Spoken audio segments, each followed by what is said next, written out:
Monica Soar from ME International School, Nayagaon. Today we'll be learning your third chapter from Civics, Electoral Politics Part 3. Nomination of candidates. Now what do you mean by nomination of candidates?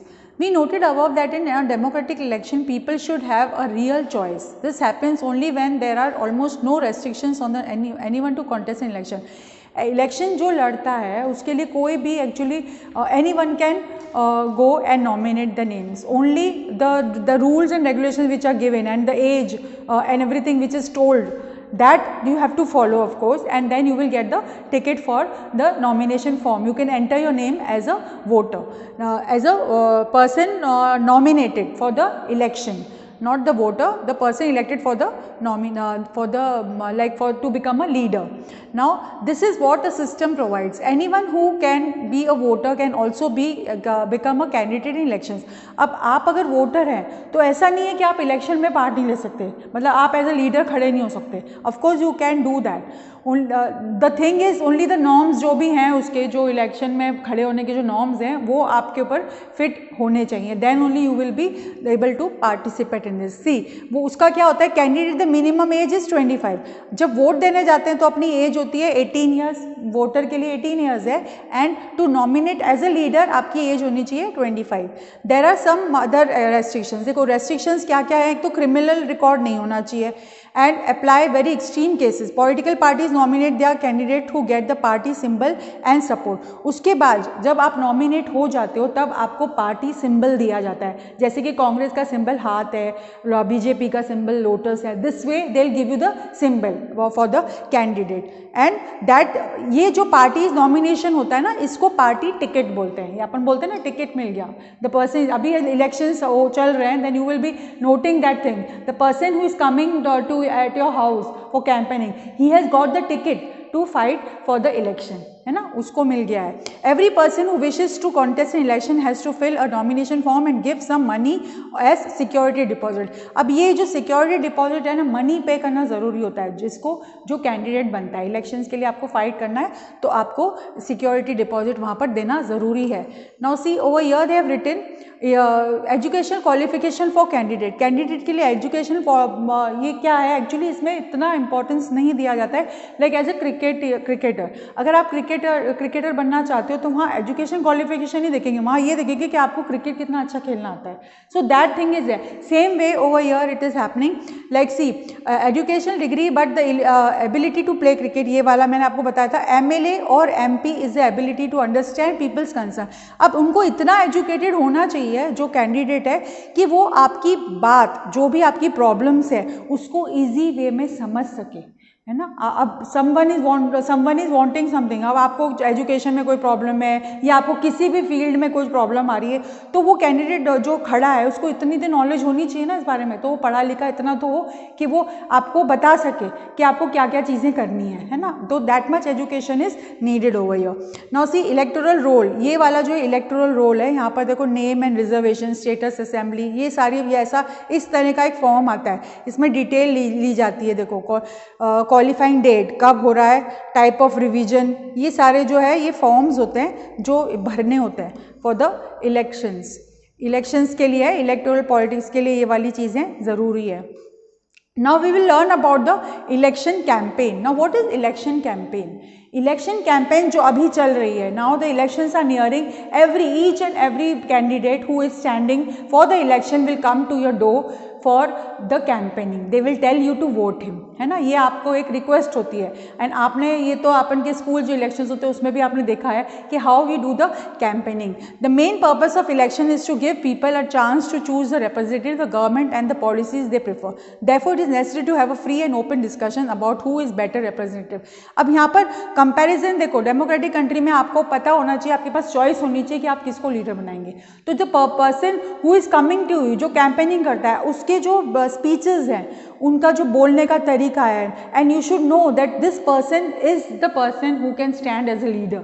ये है जो हमारे लिए fight कर सकता है, ये है जो हमारे बहुत सारी जो प्रॉब्लम्स हैं हमारी जो हम लोग फेस कर रहे हैं वो इसको सॉल्व कर सकता है। वो सारी चीज़ें जो हैं वो क्वालिटीज़ आपको उस लीडर में दिखनी चाहिए, then only you will vote for him ना। So this campaigning is the thing where the person shows that what all things he can do for you. आपके लिए वो क्या क्या कर सकता है, एंड आपके लिए वो आपके एरिया वाइज अगर खड़ा है या वार्ड में जो खड़े होते हैं ना वो खड़े हैं, तो ये हमारे वार्ड के लिए कुछ करेगा कि नहीं करेगा। अभी रोड्स प्रॉपर नहीं है, लाइट्स प्रॉपर नहीं है, पानी की हमेशा समस्या रहती है, तो ये चीज़ें अगर सॉल्व नहीं कर रहा तो why you will vote for the person ना।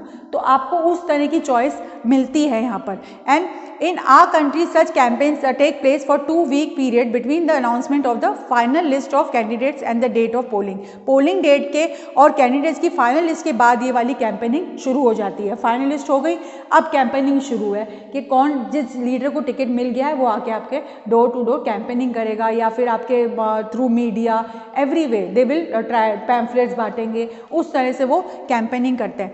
Now during this period candidate contacts the voters, political leaders, address election meetings. ये देखो मीटिंग्स चलती हैं, आपको बहुत सारी जगह स्पीचेस दी जाती हैं, you have seen these things.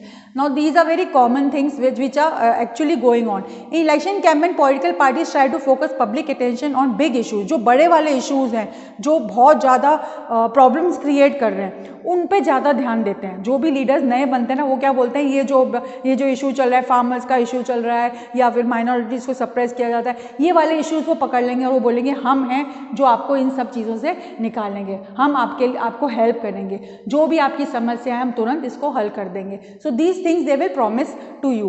Now the Congress party led by Indira Gandhi gave the slogan of गरीबी हटाओ, remove poverty in the सभा लोक सभा इलेक्शन 1971 में। देखो इंदिरा गांधी ने क्या बोला था, गरीबी हटाओ। दिस वे दे ऑलवेज जो भी मेजर समस्या है ना वो आपके सामने वो रखे, उनको उसके ऊपर वो लोग आपको बोलेंगे कि हम ये क्लियर कर देंगे। Now save democracy, see this was the slogan of Janata party. Janata party ने क्या स्लोगन दिया था कि डेमोक्रेटिक कंट्री है तो उसको बचाओ, you should get equality, you should get justice everywhere. So उन्होंने ये बोला था। इस time the leader was Jayaprakash Narayan, वो ये बात थी 1977 में। Okay, then the left front used the slogan of land to the tiller in the West Bengal Assembly elections held in 1977. देखो इन्होंने क्या टॉपिक पकड़ा, land to the tiller. So this type of topics they hold, मतलब जो बड़े बड़ी समस्याएं, protect the self respect of the Telugus। यहाँ पर इन्होंने तेलुगुस को सेल्फ रिस्पेक्ट नहीं मिल रही थी तो उन्होंने क्या बोला कि हम इनको सेल्फ रिस्पेक्ट दिलाएंगे। This was T Rama Rao, his slogan. N T Rama Rao had given this slogan Telugu Desam Party in Andhra Pradesh. There the Telugu people were not getting justice, no, they were not getting self-respect.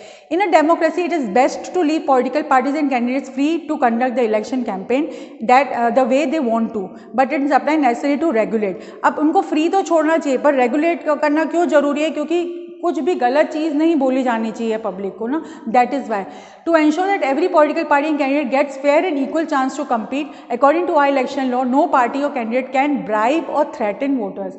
अब वोटर अपन कैंपेनिंग के लिए जा रहे हैं पर अपन threaten नहीं कर सकते, आप वोटर को फोर्स नहीं कर सकते तो कि तुम हमको वोट दो। This is not compulsion, it is their choice. If he finds something in you, in the leader, then naturally he will give vote, otherwise you can't force him to do that. Then आप उसको पैसों से, मतलब पैसे भी नहीं दे सकते, bribe भी नहीं कर सकते। Then appeal to them in the name of caste or religion, caste और religion के ऊपर भी आप वोट नहीं मांग सकते, है ना, ये भी गलत है। And then use government resources for election campaign and spend more than 25 lakh in a constituency for a Lok Sabha election or rupees 10 lakh in a constituency in the assembly election. If they do so, their election can be rejected by the court even after they have been declared elected. In addition to the laws, all the political parties in our country have agreed to the model code of conduct for election campaigns. According to this, no party or candidate can. अब ये वाला देखो, अगर ये rules and regulations follow नहीं करेंगे तो आपका टिकट जो दिया हुआ है आपको वो वापस ले लिया जाएगा and you will not be able to fight the election. अब इसके लिए क्या करना चाहिए, use any place of worship for election campaign. देखो ये वाली according to know party or candidate can, ये वाले जो कोड ऑफ कंडक्ट है ये आपको फॉलो करने पड़ेंगे। आप कोई भी वर्शिप एरिया जैसे मंदिर में जाके आप कैंपेनिंग नहीं कर सकते, that is wrong, that is not allowed. And where else use government vehicles aircraft and officials for elections, ये वाली चीज़ में नहीं कर सकते आप, गवर्नमेंट व्हीकल्स में कैंपेनिंग नहीं कर सकते। एंड एयरक्राफ्ट्स में ऑफिशियल्स फॉर इलेक्शंस, ये वाली चीज़ भी आप नहीं कर सकते। Once elections are announce minister shall not lay foundation stones of any project, take any big policy decision और make promises providing public facilities. यहाँ पर जब इलेक्शंस का टाइम है नज़दीक, तो तब कोई भी मिनिस्टर कोई भी फाउंडेशन ले नहीं कर सकता या कुछ भी कोई अपना इलेक्टोरल कुछ अनाउंसमेंट नहीं कर सकते, बिकॉज अभी इलेक्शन नहीं हुए, अभी इलेक्शन और बाकी हैं। So you can't do that before the election. Elections होने के बाद you have to work. Before that, when the elections are nearing, when the candidates is selected and everything, the polling is going to start, you can't do such things. These points are not allowed. Polling and counting of votes. अब polling and counting of votes क्या है? Final stage जो होती है election की वो polling होती है, यानी कि जब वोट देने जाते हैं that is called polling. और that day is usually called the election day. इस डे को इलेक्शन, जब पोलिंग करने जाते हैं तो इलेक्शन डे होता है। और every person name is the voter, अब जो जिसका भी वोटर लिस्ट में नाम होगा वो पोलिंग बूथ में जाके और वोट दे के आता है। एंड देन ये देखो पोलिंग बूथ कहाँ कहाँ, कभी लोकल स्कूल्स को, गवर्नमेंट ऑफिस को पोलिंग बूथ बना देते हैं, वहाँ पर हम वोट देने जाते हैं। Once the voter goes inside the booth, the election official identify her but put a mark. अब जैसे ही आप अंदर जाओगे आपको आइडेंटिफाई करेंगे, आपका जो आईडी कार्ड जो दिया हुआ है वो, प्लस आपको स्लिप दी जाती है, वो देख के वो लोग आपको आइडेंटिफाई करते हैं, आपका फेस मैच करते हैं, and then they will put a tick mark over on your finger that this person has come for the voting. क्योंकि उसके बाद वो आप दोबारा वोट देने कभी आ जाओ तो that mark is compulsory. And then you go inside that, एक बूथ बनाया होता है एक with a cardboard, there you have to go, the EVM machine is kept now and there you have to just click and come out of that. उसके अलावा आपको कुछ नहीं करना है। जो an agent of each candidate is allowed to sit inside the polling booth. अब जो एजेंट है, मतलब बीजेपी का है या कांग्रेस का है, अदर पार्टीज का, उसको एक पर्सन को वहाँ अलाउ होता है बैठना, ताकि वो क्लिक करता है कि how many voters have come inside the booth and voted, तो उससे वो आइडिया लगा लेते हैं कि यहाँ से कितने वोटर्स आए। आपको जब बाद में जब लिस्ट आती है तो दे आर टिकिंग ना दैट ये इतने वोटिंग हुए, तो वो लोग जब उसके पहले, जब फाइनल लिस्ट के पहले एक होता है कि पोलिंग कितने जनों ने की, तो उससे वो आइडिया लगा लेते हैं कि वोटिंग कितनी हुई और कितना बीजेपी को मिला या कितना कांग्रेस को मिला। इस तरह से वो एक idea, rough idea they can make. Are the elections too expensive in our country? A large amount of money spent. अब इलेक्शन तो देखो एक्सपेंसिव है ही, बहुत सारे पैसा लगाया जाता है। 3.5 crores in conducting Lok Sabha election in 2014, इतना खर्चा हुआ था देखो। That works out about 40 rupees per person on the voters list. The amount spent on the party's candidate was more than what government spent. Roughly speaking, the expenditure made government parties candidates around 30 crore or rupees 500 per voter. Some people say that elections are burden in our people, but our poor country cannot afford to hold elections once every 5 years. अब यहाँ की country, अपनी country इतनी rich नहीं है कि अपनी 5 years में जो इलेक्शन होते हैं बार बार इतना एक्सपेंडिचर होता है इलेक्शंस के लिए। That is not right actually. Now in 2005 our government decided to buy 6 nuclear submarines from France. Each submarine cost rupees 3,000 crore. Delhi hosted the Commonwealth Games in 2010. The estimate of its cost is around 20 crores. Are the elections too expensive? You decide. अब election ज़्यादा expensive है ना, अपन ये चीज़ें जो है important वो चीज़ बाय करो instead of doing the elections. But in a democratic country again elections तो होते ही हैं and you can't stop these things ना। Elections result in Gulbarga. Let us go back to our example of Gulbarga in 2014. A total of 8 candidates contested elections in the constituency. The total eligible voters 17.21 lakhs थे. Of these, 9.98 lakh voters and cast their votes. The candidate of Congress Party, Mallikarjun Kharge, secured 5.07 lakh votes.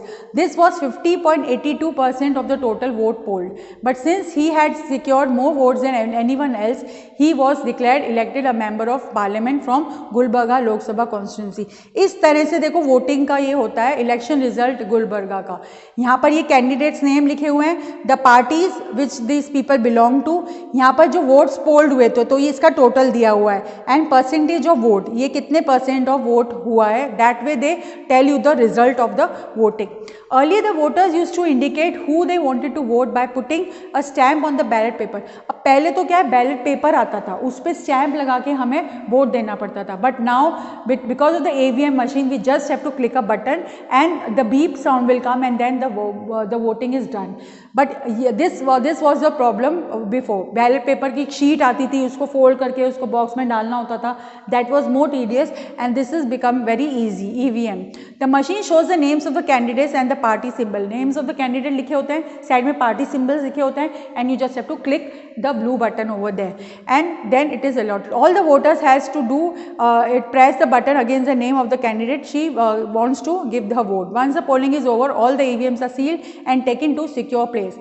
A few days later on a fixed date, all the EVMs from the constituency opened and the voting secured. अब यहाँ पर देखो, जब voting हो जाती है तब वो EVM मशीन को लेके जाते हैं सिक्योर प्लेस में, वहाँ पर वोटिंग की काउंटिंग होगी. तो यहाँ पर ये काउंटिंग होती है तब only the candidate who secure the highest number of votes from the constituency is declared elected. In a general election, usually the counting of vote is in all the constituency takes place at the same time on the same day. और television channels पे, radio पे ये telecast करते हैं कि voting में मतलब कौन जीत रहा है, कौन हार रहा है, ये सारा आपको दिखा देते हैं.